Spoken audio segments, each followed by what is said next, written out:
Tahap-tahap wahyu. Tahap-tahap wahyu. Allah membiarkan diri dikenal sejak awal mula. Allah yang menciptakan segala sesuatu melalui sabdanya, serta melestarikannya dalam makhluk-makhluk, senantiasa memberikan kesaksian tentang dirinya kepada manusia. Lagi pula, karena ia bermaksud membuka jalan menuju keselamatan di surga, ia sejak awal mula telah menampakkan diri kepada manusia pertama.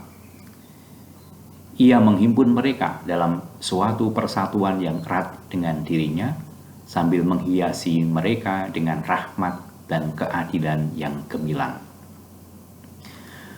Wahyu ini tidak diputuskan oleh dosa leluhur kita, karena sesudah mereka jatuh dengan menjanjikan penebusan, Allah mengangkat mereka untuk mengharapkan keselamatan.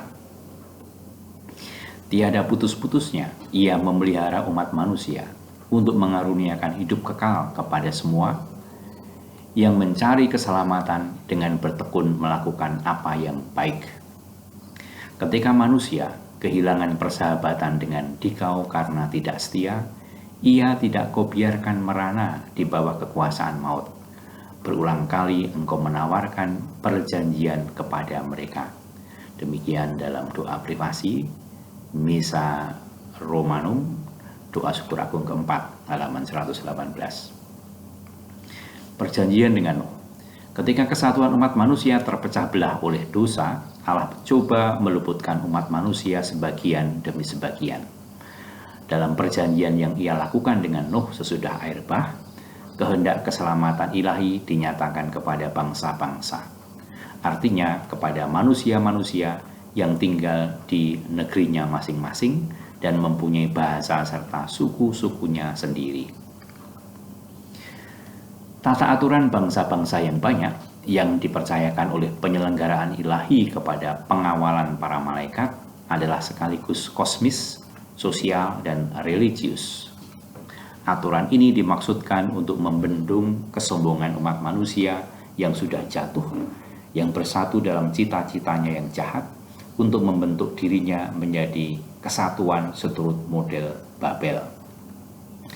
Tetapi karena dosa, maka aturan sementara ini selalu terancam dan dapat jatuh ke dalam penyimpangan kafir, yakni politeisme dan pendewaan bangsa serta pemimpinnya.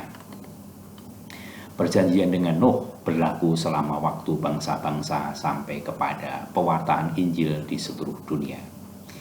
Kitab suci menghormati beberapa tokoh besar dari bangsa-bangsa. Abel yang adil, Raja dan Imam Melkisedek sebagai lambang Kristus, Nuh, Daniel, dan Ayub yang adil dalam kitab Yeskiel 14:14. Dengan demikian, kitab suci menegaskan kesucian agung yang dapat dicapai oleh mereka yang hidup tekun sesuai dengan perjanjian Nuh, sambil menantikan Kristus yang akan datang untuk mengumpulkan dan mempersatukan anak-anak Allah yang tercerai-berai. Tahap berikut, Allah memilih Abraham. Supaya mengumpulkan kembali umat manusia yang tercerai-berai, Allah memilih Abraham dan memanggilnya keluar dari negerinya, dari kaum keluarganya, dan dari rumah bapaknya untuk menjadikan Abraham yang berarti bapa sejumlah besar bangsa. Karena engkau, aku akan memberkati semua bangsa di bumi.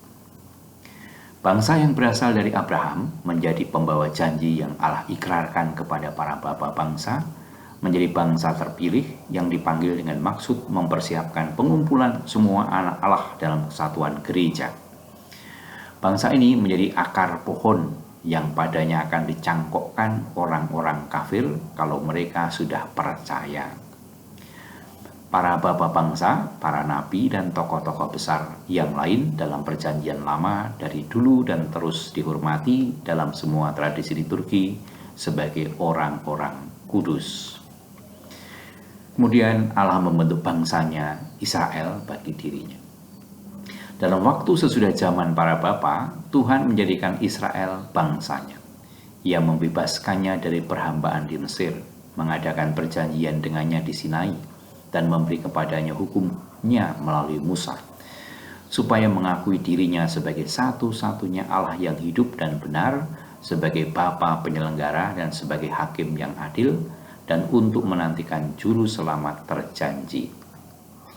Israel adalah bangsa imam-imam Allah yang telah diberkati dengan nama Allah dalam Ulangan 48. Itulah bangsa orang-orang yang menerima sabda Allah sebelum kita. Doa dalam Jumat Agung. Dengan perantaraan para nabi, Allah membina bangsanya dalam harapan akan keselamatan, dalam menantikan satu perjanjian yang baru dan kekal, yang diperuntukkan bagi semua orang dan ditulis dalam hati mereka. Para nabi mewartakan pembebasan bangsa Allah secara radikal, penyucian dari segala kejahatannya, keselamatan yang mencakup semua bangsa. Terutama orang yang miskin dan rendah hati di hadapan Allah menjadi pembawa harapan ini. Wanita-wanita saleh seperti Sarah, Ribka, Rahel, Miriam, Deborah, Hana, Yudit, dan Esther tetap menghidupkan harapan akan keselamatan Israel itu. Tokoh yang termurni di antara mereka adalah Maria. Demikian pembacaan Katekismus tentang tahap-tahap wahyu.